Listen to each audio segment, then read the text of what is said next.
Bincang-bincang pastoral kembali hadir bersama saya, Rosi.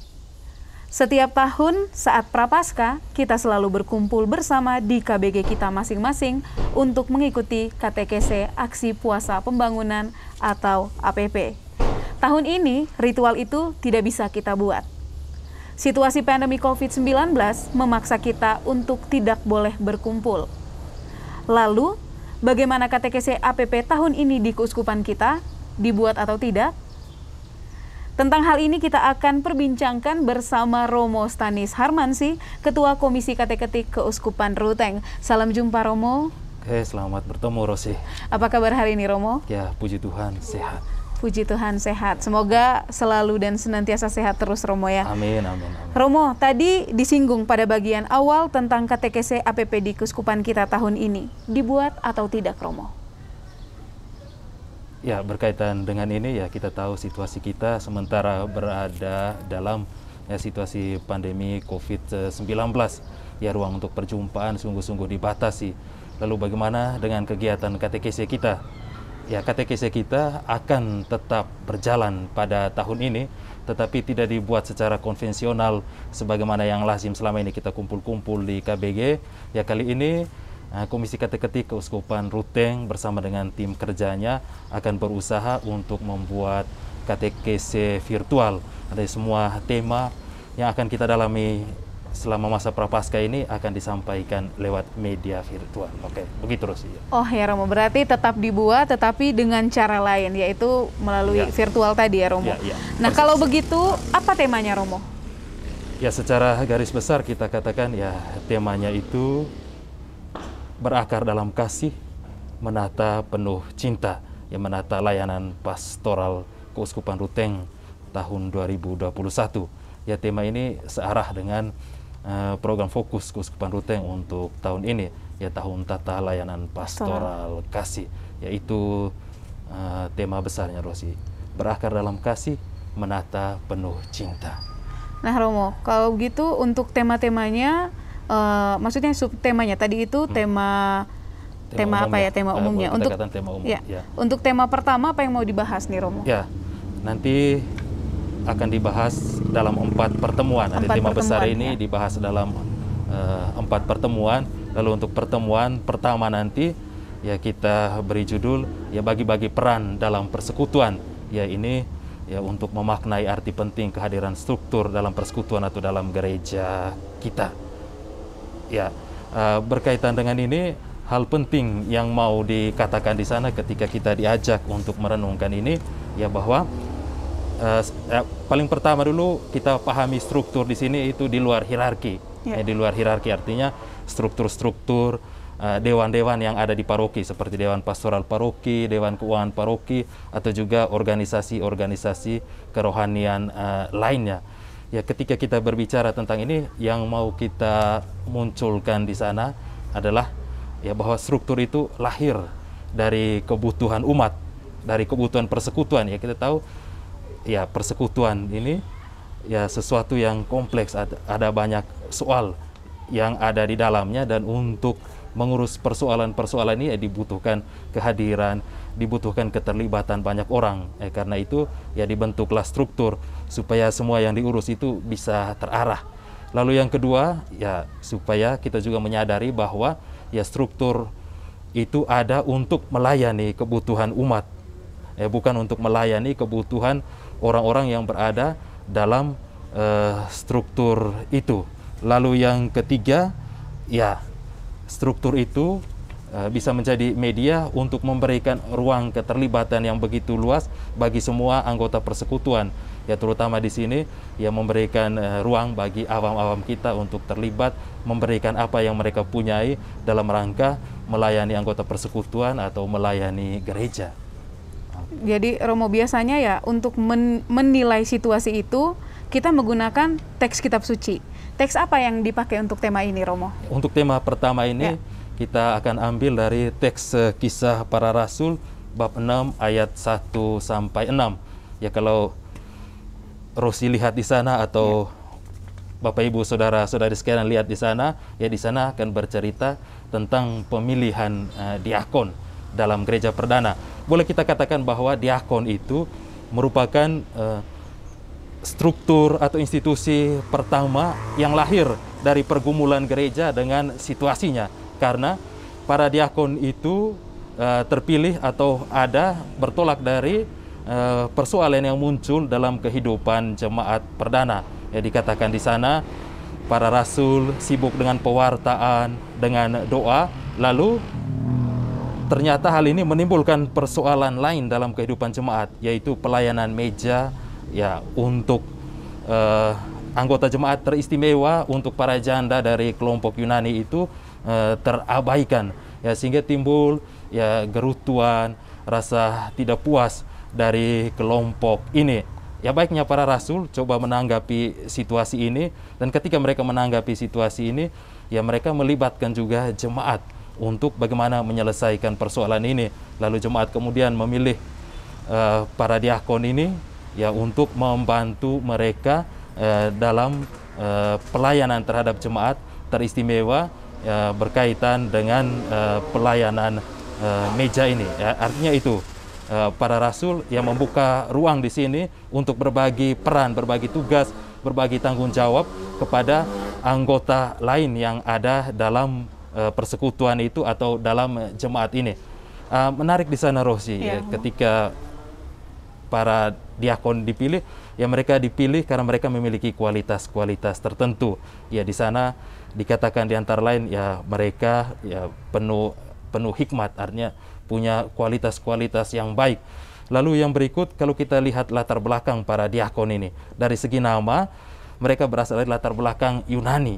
Nama-nama para diakon itu menunjukkan bahwa ini mereka berlatar belakang Yunani. Dan persis persoalan yang muncul di sana itu persoalan berkaitan dengan bagian jemaat yang berasal dari mereka yang berlatar belakang Yunani.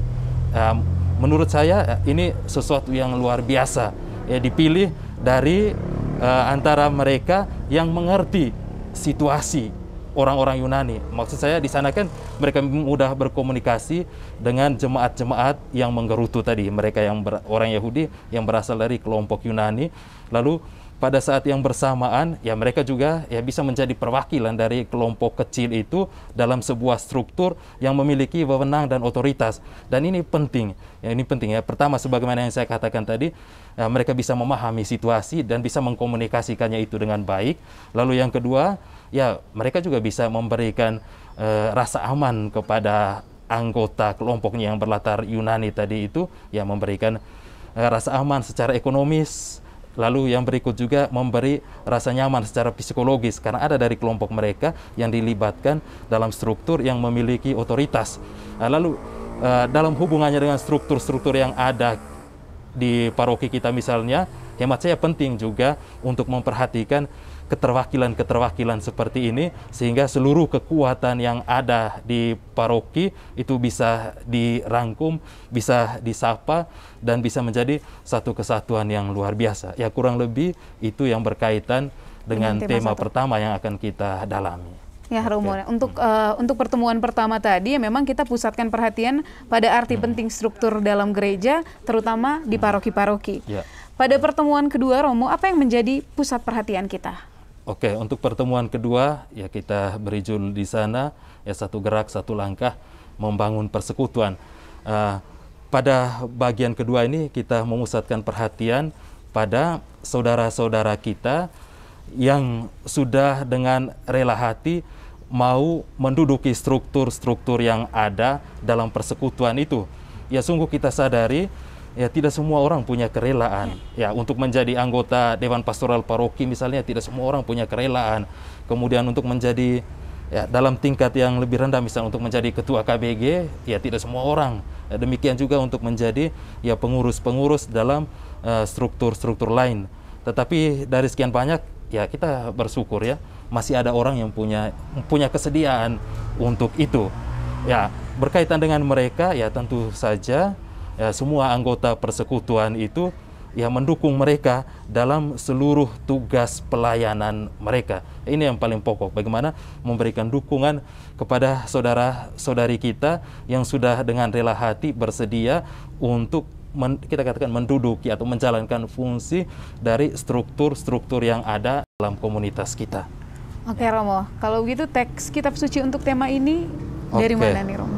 Ya, nanti untuk menerangi tema ini nanti kita akan ambil dari surat pertama Rasul Paulus kepada jemaat di Korintus bab 16 ayat 10 sampai 18. Ya, di sana disinggung tentang ya bagaimana Paulus dalam relasinya dengan orang-orang yang ia percayakan untuk menjadi pemimpin jemaat di komunitas-komunitas yang ia bentuk.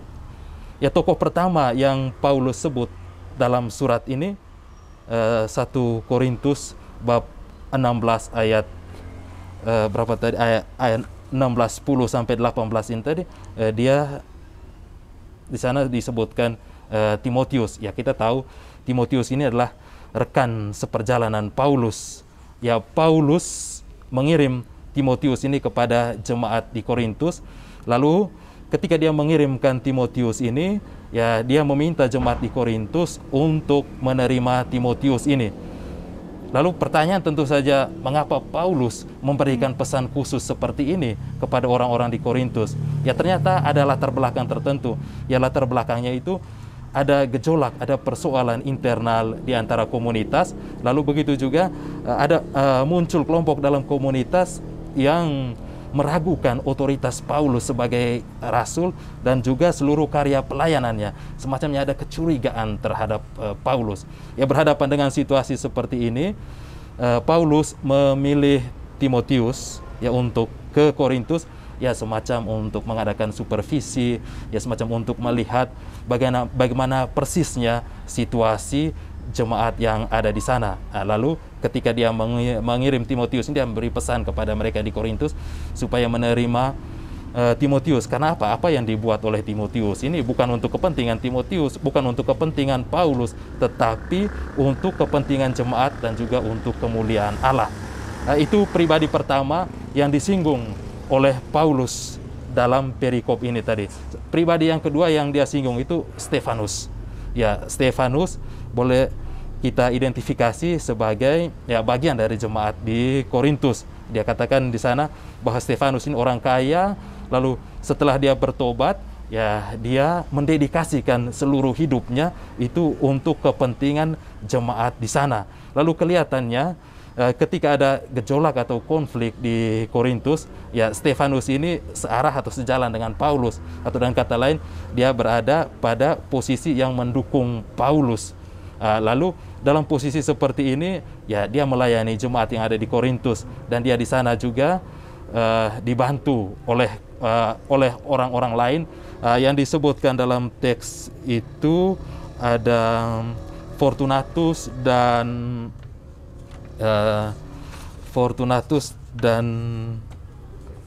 ada satu lagi, Fortunatus dan Akaikus. Ya, dua orang ini yang terlibat bersama dengan Stefanus.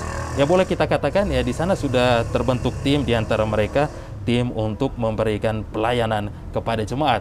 Lalu berkaitan dengan keberadaan mereka Stefanus, Fortunatus dan Akaikus ini, ya Paulus ingatkan jemaat di Korintus supaya mereka ya memberikan dukungan terhadap mereka ini, supaya jemaat di Korintus memberikan ya katakanlah penghormatan dan penghargaan kepada mereka. Mengapa mereka dihormati, mereka dihargai, mengapa mereka harus didukung? Ya sebagaimana yang dikatakan tadi, ya karena mereka yang mendedikasikan hidupnya ya bukan untuk kepentingan diri mereka sendiri, tetapi untuk kepentingan jemaat yang pada akhirnya ya bertujuan untuk memuji dan memuliakan Tuhan sendiri. Lalu dalam kaitan dengan situasi kita, ya sebagaimana yang saya katakan pada awal tadi, ya ada sejumlah saudara-saudari kita yang mengambil peran dalam struktur-struktur itu, ya tugas yang lain itu yang memberikan dukungan kepada mereka. Ya bentuk dukungan itu ya dengan melibatkan diri dalam seluruh kegiatan yang diorganisir oleh saudara-saudara kita yang berada dalam struktur itu. Itu kurang lebih hal yang mau kita lihat pada pertemuan kedua. Nah Romo, tadi juga Romo katakan ada 4 tema nih. Ya. Tentu setelah kedua ada yang ketiga. Ya. Apa tema ketiga kita Romo? Nah, untuk yang ketiga kita beri tema Paroki Rumah Solidaritas, menstrukturkan karya sosial karitatif. Ya, mengapa kita angkat tema ini? Ya, ingat gereja kita ini adalah sebuah persekutuan, dan dalam persekutuan itu selalu ada kelompok, ya kita katakan kelompok yang menderita, orang-orang kecil, kelompok miskin, kelompok yang membutuhkan, yang secara singkat kita katakan kelompok rentan, ya Rosi, seperti itu, kelompok rentan.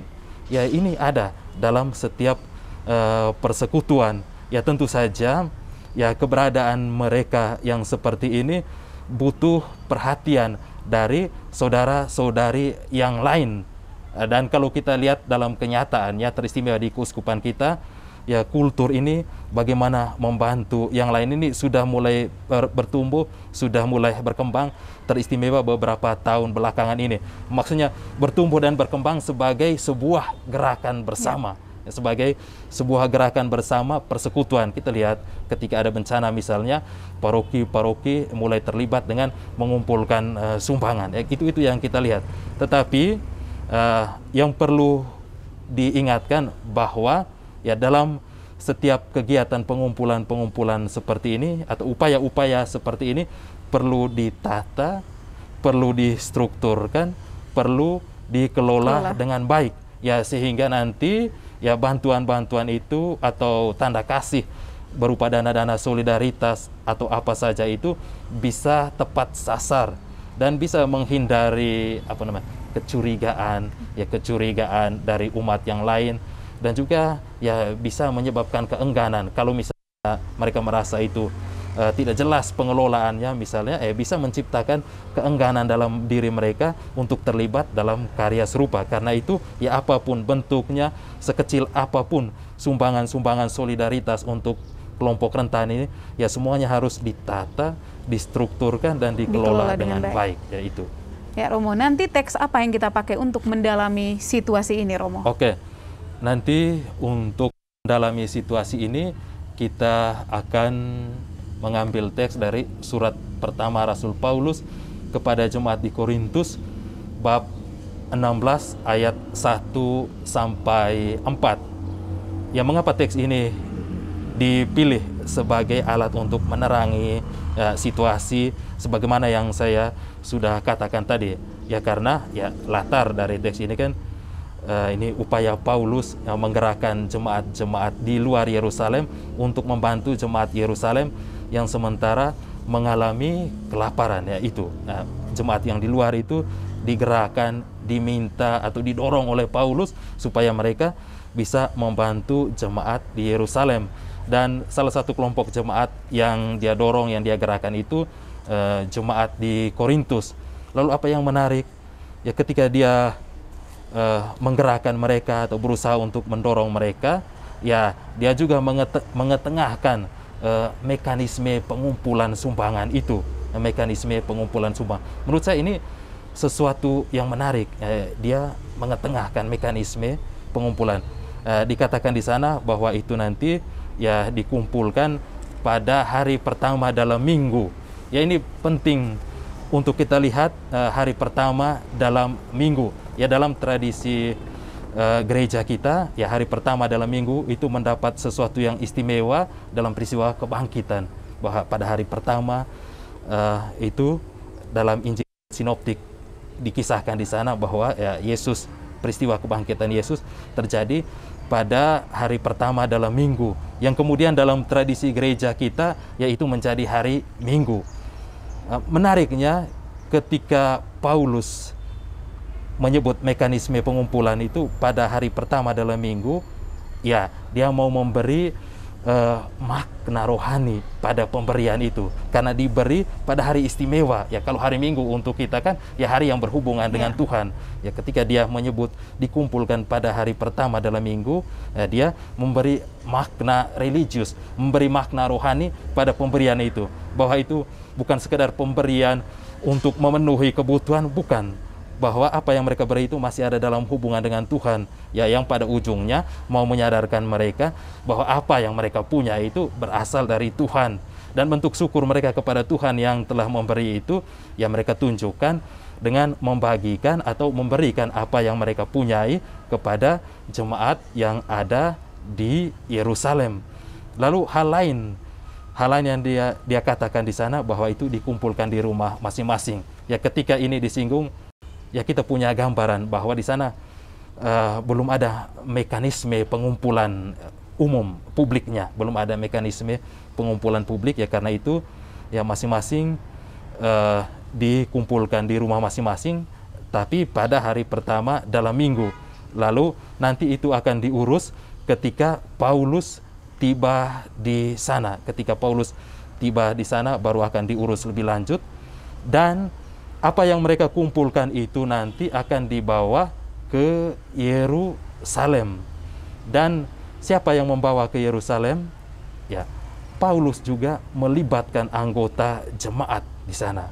Ya, artinya itu tadi untuk dalam tafsiran saya ini untuk menciptakan transparansi, untuk menghindari adanya kecurigaan. Ya apalagi ya jemaat di Korintus juga sempat mencurigai Paulus bahwa dia memperkaya diri dalam pelayanannya. Karena itu berhadapan dengan situasi-situasi yang seperti ini, ya Paulus menurut saya memilih cara yang elegan. Dia melibatkan jemaat untuk mengirimkan atau membawa bantuan itu ke Yerusalem. Lalu ya mereka yang ini supaya Paulus juga tetap terlibat, artinya Paulus tidak melepas begitu saja. Ya mereka yang akan ke Yerusalem ini mendapat surat rekomendasi dari Paulus, Paulus. Ya saya kira ya seperti itulah, melibatkan anggota jemaat yang lain itu bagian dari ya transparansi, bagian dari penataan, bagian dari pengelolaan yang baik dari dana yang akan disumbangkan untuk kelompok rentan.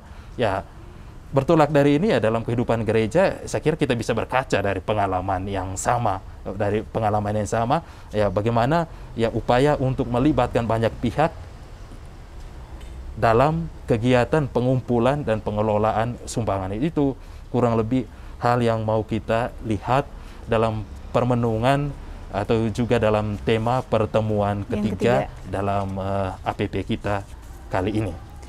Nah Romo, kita sudah bahas 3 tema tadi ya Romo. Kita masih punya satu lagi pada pertemuan terakhir. Isu apa yang akan kita dalami di tema keempat, Romo? Ya, dalam tema keempat, rangkuman temanya bisa diberi judul seperti ini: buatlah semuanya terbuka. Ya, menata keuangan persekutuan dalam kasih. Mengapa tema ini diangkat? Ya, tema ini diangkat ya bertolak dari pemikiran seperti ini. Gereja sebagai sebuah persekutuan, gereja sebagai sebuah organisasi, gereja sebagai sebuah struktur membutuhkan dana ya, untuk menggerakkan semua struktur, fungsi-fungsi atau unit-unit yang ada di dalamnya. Dan dana itu ya pertama-tama berasal dari umat sendiri, dengan kata lain dari anggota persekutuan itu, Lalu dana-dana itu ya harus digunakan secara efektif. Artinya dana-dana itu harus digunakan secara efektif supaya gereja itu bisa menjalankan fungsinya juga secara efektif pula. Ya itu hal yang pertama. Lalu kalau kita lihat dalam konteks gereja lokal kita, gereja Keuskupan Ruteng, ya dalam sinode 3 Keuskupan Ruteng itu sudah diakui bagaimana keterlibatan umat kita untuk menghidupi gereja kita sebagai sebuah lembaga, sebagai sebuah organisasi, sebagai sebuah struktur. Ya umat kita sudah terlibat memberikan banyak hal dalam beragam cara. Ya tentu saja ya hal-hal yang seperti ini perlu dikelola dengan baik.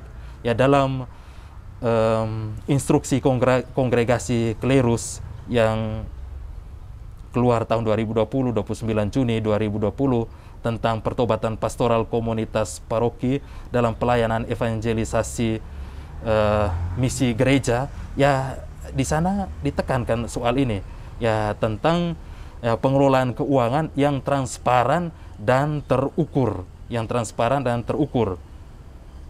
tentu saja ini sesuatu yang baik, terlebih ketika ini kita perhadapkan dengan konteks lokal gereja Keuskupan Ruteng.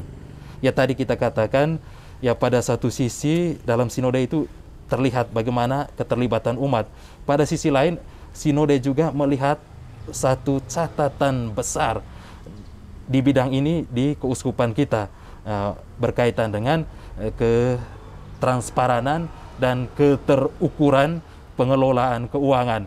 Ya, ada indikasi bahwa ya ada ditemukan itu ketidaktransparan, kemudian ketidakterukuran, ya indikasi-indikasi yang seperti ini, seperti ini transaksi keuangan yang tanpa bukti yang jelas, kemudian audit yang tidak dibuat secara rutin dan teratur, kemudian kwitansi pengeluaran, penerimaan itu juga tidak ditata dengan baik. Ya, hal-hal yang seperti ini yang menjadi sebuah persoalan yang dilihat dalam Sinode 3.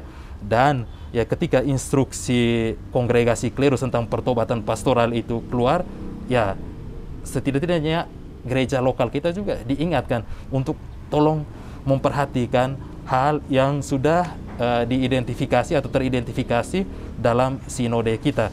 Ya, kurang lebih itu isu besar yang akan coba didalami dalam pertemuan keempat KTKC APP kita. Ya Romo, seperti 3 isu sebelumnya diterangi oleh teks kitab suci. Tentu kali ini juga Romo, teks apa yang akan dipakai? Oke, baik. Sebelum kita berbicara tentang teks kitab suci ini, Rosi, berkaitan dengan itu upaya untuk menciptakan ketransparanan, keterukuran pengelolaan keuangan, ya instruksi dari kongregasi klerus tadi juga menawarkan ya semacam sebuah jalan untuk bisa membuka lilitan persoalan itu, ya dengan setiap paroki harus membentuk apa yang dinamakan Dewan Keuangan Paroki, Dewan Keuangan Paroki. DKP. Ya, dewan ini nanti yang akan coba menata bidang keuangan di paroki, bukan hanya saja soal untuk mengawasi, ya, dia nanti bertugas untuk merencanakan keuangan paroki, untuk membiayai seluruh kebutuhan gereja. Ya, DKP ini ya dalam instruksi itu yang menjadi sesuatu yang wajib dipunyai oleh setiap paroki. Oke, berkaitan dengan teks kitab suci yang kita pilih untuk menerangi isu ini, ya kita ambil dari surat pertama Paulus kepada Timotius bab 6 ayat 3 sampai 10. Mengapa teks ini ya kita ambil? Ya karena ya tentu saja ya menarik dan ada hubungan yang sangat erat dengan isu itu. Dalam surat pertama Rasul Paulus kepada Timotius yang ini, dalam ayat 3 sampai 5, Paulus mengingatkan Timotius tentang kehadiran atau keberadaan pengajar-pengajar palsu yang hidup di tengah jemaat, pengajar-pengajar yang mendatangkan kehancuran, pengajar-pengajar yang mendatangkan konflik atau pertentangan di antara jemaat, dan juga yang dia singgung itu pengajar-pengajar yang menjadikan kegiatan religius sebagai alat untuk mendapatkan keuntungan finansial, atau dengan kata lain yang memperalat kegiatan religius untuk mendapat keuntungan ekonomis bagi dirinya. Dia ingatkan itu kepada Timotius. Lalu pada ayat selanjutnya 7 sampai 10, Paulus mengingatkan Timotius tentang ya bahaya dari orientasi hidup yang ingin mendapat kekayaan. Ya bahaya dari hidup yang berorientasi pada kekayaan itu tadi ya berkaitan dengan uang, ya penyalahgunaan uang. Artinya uang itu ya disalahgunakan ya untuk memenuhi hasrat, untuk memenuhi hawa nafsu supaya bisa hidup dalam kekayaan. Ya ini Paulus ingatkan kepada Timotius. Mengapa yang ini saya katakan menarik? Karena status atau posisi Timotius itu siapa? Ya, Timotius pertama-tama itu rekan kerja Paulus, tapi tidak berhenti di situ saja. Kemudian Timotius menjadi pemimpin jemaat. 2 hal penting ini tadi Paulus sampaikan kepada seorang pemimpin jemaat. Ya, itu berarti secara implisit juga di sana mau ditekankan bagaimana tugas dan tanggung jawab seorang pemimpin jemaat untuk bisa menata keuangan itu dengan baik. Ya, bagaimana seorang pemimpin atau orang-orang yang ditugaskan untuk memimpin jemaat itu tidak jatuh dalam jeratan ya orientasi hidup itu tadi yang mengagung-agungkan uang, yang mengagung-agungkan kekayaan. Karena ya orientasi yang seperti ini menurut Paulus sangat berbahaya. Ya, dia katakan di sana akar segala kejahatan itu adalah uang. Dan saya pikir kalau kita lihat dalam konteks kehidupan kita, ya kita bisa mengamini ini dalam banyak kasus ya, bagaimana orang jatuh karena uang. Lalu dalam kehidupan gereja ya tentu saja ketika ini diangkat ya semua mau diingatkan, teristimewa mereka yang berada dalam struktur itu supaya mereka bisa menata dan mengelola itu dengan baik. Dan dalam instruksi kongregasi klirus tentang pertobatan paroki ini juga penting tentang itu tadi, keterukuran, ketransparanan, ya transparansi. Dikatakan di sana bahwa transparansi ya bukan hanya sekedar pelaporan data-data, tetapi bagaimana data-data itu bisa diakses, bisa terbuka kepada komunitas. Ya dengan kata lain, ya pelaporan kondisi keuangan itu menjadi sesuatu yang wajib untuk diinformasikan kepada umat. Misalnya kalau kita berbicara tentang konteks paroki, yaitu berarti laporan keuangan paroki itu harus diinformasikan kepada umat, supaya umat tahu kondisi keuangan parokinya, kemudian supaya umat tahu juga bagaimana kondisi keuangan parokinya. Dan saya kira penginformasian kepada umat ini juga merupakan satu bentuk tanda terima kasih atas tindakan kasih yang sudah mereka tunjukkan dengan cara apa? Memberi dalam beragam bentuk, dalam beragam cara untuk gereja. Ya kurang lebih seperti itu yang akan didalami dalam pertemuan keempat. Oke Romo, jadi itu tadi 4 tema yang akan kita dalami pada KTKC APP tahun ini di Keuskupan Ruteng. Terima kasih kepada Romo Stanis Harmansi yang sudah memberikan informasi untuk kita. Dan kami mengajak seluruh umat Allah Keuskupan Ruteng untuk mengikuti KTKC Aksi Puasa Pembangunan 2021 ini melalui channel YouTube Komsos Ruteng dan juga Radio NG pada setiap minggu, tentunya bersama keluarga kita di rumah masing-masing. Saya Rosi pamit undur diri, sampai jumpa di Bincang-Bincang Pastoral edisi selanjutnya.